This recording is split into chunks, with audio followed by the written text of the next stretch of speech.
Bonjour à tous, nous poursuivons avec la 11e Mishnah et la dernière Mishnah du 5e Pérek. On va ainsi clôturer toutes les malachot, toute la sugya du ribit, et le sujet, l'interdiction de prêter avec intérêt. La Mishnah nous dit Ve'elu ovrim belotase. Qui est-ce qui transgresse le lotase de la Torah, l'interdiction de la Torah, qui est de prêter avec intérêt? Hamalve, celui qui prête, transgresse cette interdiction. Mais pas seulement celui qui prête, aussi à lover celui qui emprunte. Puisque la Torah n'interdit pas seulement de prêter.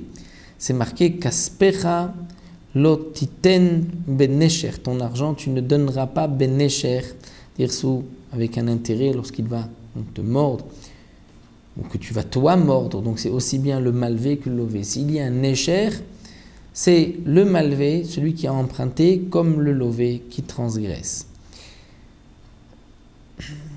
Doresh, lotashir, donc les deux ont une transgression de l'otas. Le Barthénora rapporte les psukim qui sont marqués à propos, qui sont répétés dans la Torah, l'interdiction de prêter avec intérêt. Donc le malvé, lui, a toutes les interdictions marquées. Le lové, lui, a seulement l'interdiction de l'otashir, que nous allons voir tout de suite dans la Mishnah.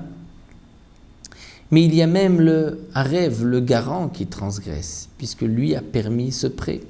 Et il y a Edim, les témoins, qui étaient les témoins de ce prêt, qui ont aussi transgressé. Même le sofer, même le scribe qui a écrit le shtar, puisque c'est lui qui a permis le prêt, il transgresse aussi. Donc il transgresse de quelle interdiction? La Mishnah précise Ovrim mishum lotiten ou mishum baltikar mito. Donc mishum lotilo kenoshe. Nous avons plusieurs interdictions dans la Torah qui se répètent, des interdictions de ribit. Donc nous avons première interdiction lotiten, c'est-à-dire kaspecha lotiten benesher, ton argent tu ne donneras pas benesher, ou bemarbit le ten chalecha, sont de la vigne. Il y a aussi Mishum Baltikar Mito, ne prend pas de lui, Altikar Mito Nesher, donc c'est encore une interdiction sur le malvé. Et Mishum Lotielo Kenoshe, dire tu ne vas pas être comme Noshe, c'est-à-dire celui qui le pousse, qui lui réclame de l'argent alors qu'il n'a pas. Ou Mishum Lotesimun Alav Nesher, et l'interdiction Lotesimun, dire tu ne mettras pas de Nesher, de morsure, c'est-à-dire de ribit. Donc la dracha pour le lové, comme dit le Barthénora, c'est l'otashir, c'est-à-dire ne permet pas à quelqu'un de te mordre, ne permet pas à quelqu'un de te prendre avec intérêt. Donc lui aussi le lové transgresse. Il y a aussi l'interdiction mishum lifnei iver lotiten mirshol, devant un aveugle ne mets pas d'obstacle, v'yareta melokecha ni Hashem, tu craindras l'Éternel, ton Dieu, ni Hachem. De là, on apprend que l'ifnei iver, on ne peut pas faire transgresser quelqu'un. Donc, il est évident que le garant, les témoins, vont transgresser, comme dit le Barthénora, l'interdiction de l'otesimun alav nesher, puisque grâce à eux, ce prêt a pu être fait. Donc, ils vont imposer nesher, ni un intérêt au lové.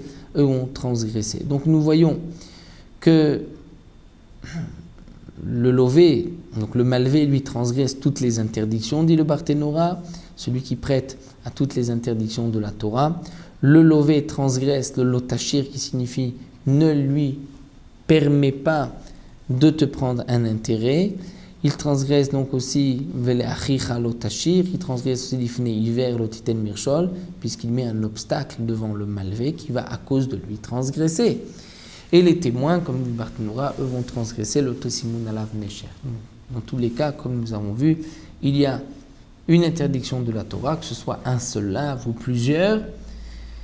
Donc ce n'est pas seulement celui qui prête, c'est aussi celui qui emprunte, c'est même le garant, les témoins et d'après les chachamim, même le sofer, le scribe, qui transgresse. Donc nous voyons là combien la Torah a rapporté d'interdictions sur cette avéra qui est une avéra très grave, dire de prêter et d'emprunter avec intérêt.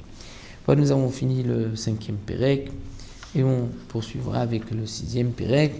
On considère donc les relations avec son ouvrier, comme Bezrat Hashem nous développerons par la suite dans les Mishnayot qui suivent.